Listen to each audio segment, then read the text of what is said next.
ഇന്ന് എന്താണെന്ന് വെച്ചാൽ പരിപാടി നമ്മുടെ വീടും ഇവിടുത്തെ പ്രകൃതി ഭംഗിയായിട്ടുള്ള സ്ഥലങ്ങളാണ് നമ്മളിന്ന് കാട്ടാൻ പോകുന്നത്. ഇരിക്കുന്ന സ്ഥലവും ഇവിടെ അടുത്ത് ചുറ്റുപാടുകളും അതൊക്കെയാണ് നമ്മൾ കാട്ടാൻ പോകുന്നത്.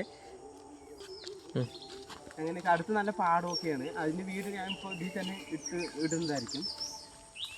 അതാ മയില് കണ്ടോ, ഇതാണ് മയില് കണ്ട, അതാ നായ്ക്കളും മയില് വേറെ ലെവലാണ്. അടുത്തൊരു അമ്പലം, നമ്മുടെ ഞാൻ ഇരിക്കുന്ന വീടാണ്, പഴയ തറവാടാണ്.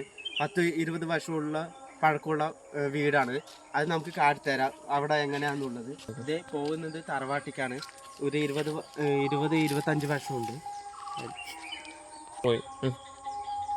ഇത് ഇനി എന്താണെന്ന് വെച്ചാൽ നമ്മൾ ഇരിക്കുന്ന വീടാണ്, പഴയൊരു തറവാടാണിത്. ഇതൊക്കെയാണ് നല്ല പ്രകൃതിയായിട്ട്, നല്ല തണുപ്പും. വൈകിട്ട് വേനൽക്കാലമാണെങ്കിലും നല്ല തണുപ്പായിരിക്കും ഇവിടെ. പിന്നെ എന്താണെന്ന് വെച്ചാൽ കുറച്ച് ഇവിടെ ടൗണല്ല, ഫുള്ള് കൃഷി സ്ഥലമാണ്. ടൗണിലേക്ക് പോവുകയാണെങ്കിൽ ഇവിടുന്ന് ഒരു 1/2 കിലോമീറ്റർ പോയ എല്ലാ സൗകര്യങ്ങളൊക്കെ ഉണ്ട്. ഇതാണ് നമ്മുടെ വീട്ടിലത്തെ കിണർ, നല്ല ആഴമുണ്ട്, മീനുമുണ്ട്. ഇനി നമ്മുടെ നാട്ടിലത്തെ ഒരു പുഴയുണ്ട്, അവിടെ ഞാൻ എന്നും കുളിക്കാൻ പോകുന്നതാണ്. അതും കൂടി നമുക്ക് ഒന്ന് കാണാം, ഡെയിലി കാണാം. ഇന്ന് അല്ലാന്ന് പറഞ്ഞാൽ നമ്മളെപ്പോഴും മീനൊക്കെ പിടിച്ച് അവിടെ തന്നെ ചൂടുന്ന സ്ഥലമായിരുന്നു. ഇന്ന് നമ്മൾ എന്താണ് പറഞ്ഞാൽ ഒന്ന് നിങ്ങളോടൊപ്പം കാട്ടണമെന്ന് എനിക്ക് ഉണ്ട്, അത് കാരണമാണ് ഞാൻ കാട്ടുന്നത്. ഇതൊക്കെയാണ് നല്ല, ഇവിടെ ഫുള്ള് കൃഷി സ്ഥലമാണ് കേട്ടോ, വയലോരങ്ങളാണ് ഇവിടെ.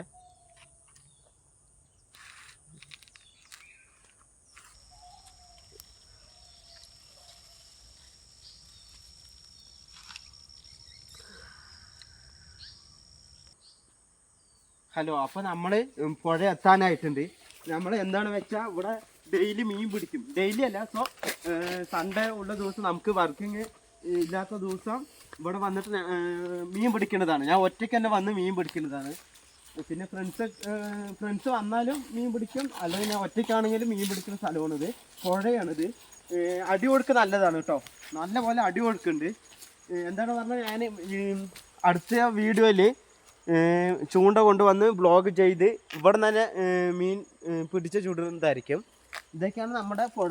സത്യം പറഞ്ഞാൽ ഞാൻ നിൽക്കുന്നത് വരെ മഴക്കാലത്ത് വെള്ളം വരുന്നതാണ്. ഫുള്ള് അവിടെ പാറയാണ്. ഇതിലൊരു പയ്യൻ ഈ ഇടയ്ക്ക് ചെറുതായിട്ട് ഒന്ന് പെട്ടിട്ടുമുണ്ട്. നമ്മൾ വേറെ ഒരു അച്ഛന്മാർ വന്നിട്ട് രക്ഷിക്കുകയും ചെയ്തു. അങ്ങനെയൊക്കെ ഉണ്ട്. അറിയാത്തവർക്ക് ചിലപ്പോൾ വന്നു തന്നെ അങ്ങനെ നീന്താൻ ബെസ്റ്റായിട്ട് അറിഞ്ഞാൽ പേടിക്കാനൊന്നുമില്ല. അങ്ങനെയൊക്കെ ഇവിടെയാണ് നമ്മൾ മീൻ പിടിക്കുക, ചുടുക, അങ്ങനെ ഒരുപാട് പരിപാടികളൊക്കെ ഇവിടെ നടത്തിയിട്ടുണ്ട്. അങ്ങനെ അപ്പോൾ ഇനി അടുത്ത വീഡിയോ ആയിട്ട് കാണാം. ഒന്ന് സപ്പോർട്ട് ചെയ്യൂ.